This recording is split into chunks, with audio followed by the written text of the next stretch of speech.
Tú has mencionado un asunto clave, ¿no? Que es una de las grandes falacias que han circulado aquí y que se han puesto en circulación antes y durante y ahora todavía de las elecciones, es que hay un riesgo de guerra civil, ¿no?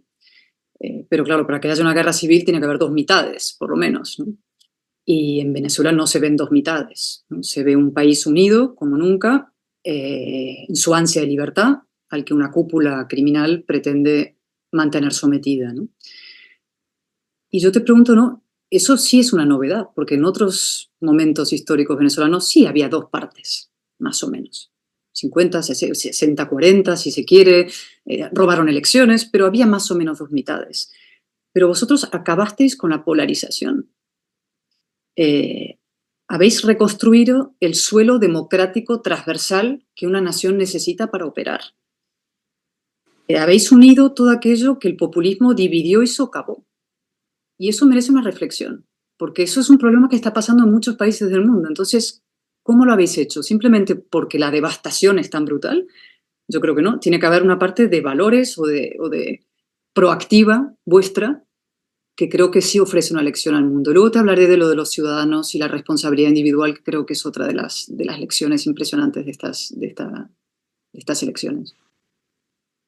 Mira, yo estoy absolutamente convencida que lo que tú acabas de mencionar es el resultado más potente, pero además que tendrá mayor repercusión en la Venezuela que emergerá, o que ya está emergiendo. Ya está. Porque el otro día yo decía, quizás la negociación no ha empezado, pero la transición sí. Y antes va mucho más allá político. Esto tiene una dimensión cultural. Yo te diría espiritual. Mucha gente tendía a descalificarme cuando yo planteaba esto en los últimos meses, ¿no?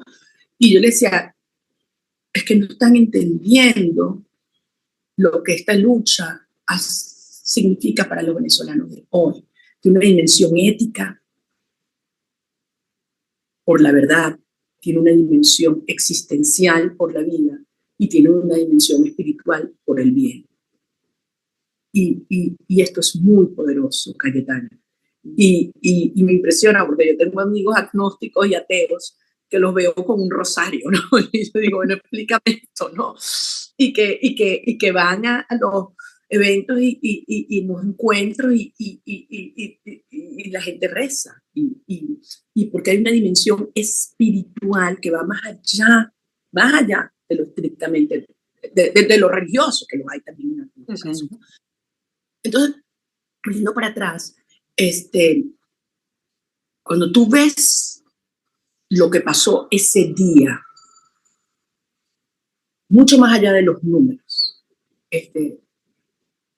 nosotros ganamos en los 24 estados, en más del 90% de los municipios, en lugares donde hacía 25 años que no había ninguna expresión mayoritaria distinta al chavismo. Pero ganamos con márgenes enormes.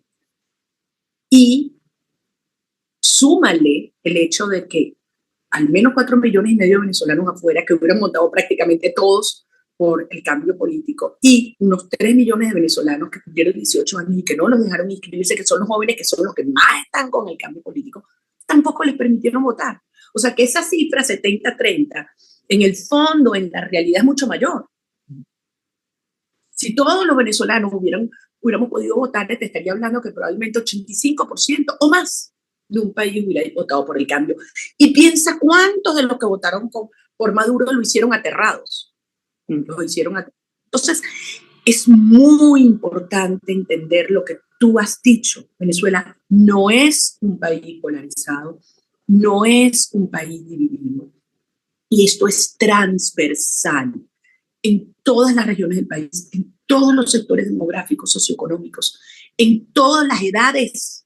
O sea, aquí se ha creado un movimiento unificador que evidentemente repudia la humillación de este sistema, pero que sobre todo se ha cohesionado alrededor de un conjunto de valores que tienen que ver en primer lugar con la dignidad humana. O sea, eso a mí me impacta. No sé si tú has visto o pudiste ver algunos de nuestros encuentros con la gente en estas manifestaciones, pero además multitudinarias, donde la gente llegaba a pie, caminando, o sea, una cosa increíble. Y me decía, miren, yo no vengo a ofrecer nada. Lo único que nosotros tenemos es trabajo, trabajo y más trabajo. Tú vas a vivir de tu esfuerzo, tú no le vas a deber nada a nadie. Nunca más, cuando yo decía, nunca más una madre venezolana va a bajar la cabeza por una bolsa de comida. Eso era una explosión, porque la bolsa de comida se ha convertido en el elemento que demuestra la humillación y la dependencia. Entonces, la dignidad humana, la autonomía, la igualdad ante la ley. ¿Sabes? Ya estoy harta que hayan privilegios en una sociedad. Yo lo que quiero es que me dejen hacer. Yo no estoy pidiendo que me regalen nada. Es decir, el valor de la familia y la conciencia que eso solo es posible en libertad. Entonces, es tan hermoso ver un país que lo que grita es libertad, libertad, cuando se está muriendo de hambre. ¿Okay? Porque no es un país que está económicamente bien frente a una tiranía. Un país que se está muriendo de hambre, donde los niños no van para clase, donde no tienes agua, donde no tienes luz, no tienes transporte, pero la gente grita libertad, libertad, libertad. Esto es muy poderoso. Y esto es irreversible. Sí.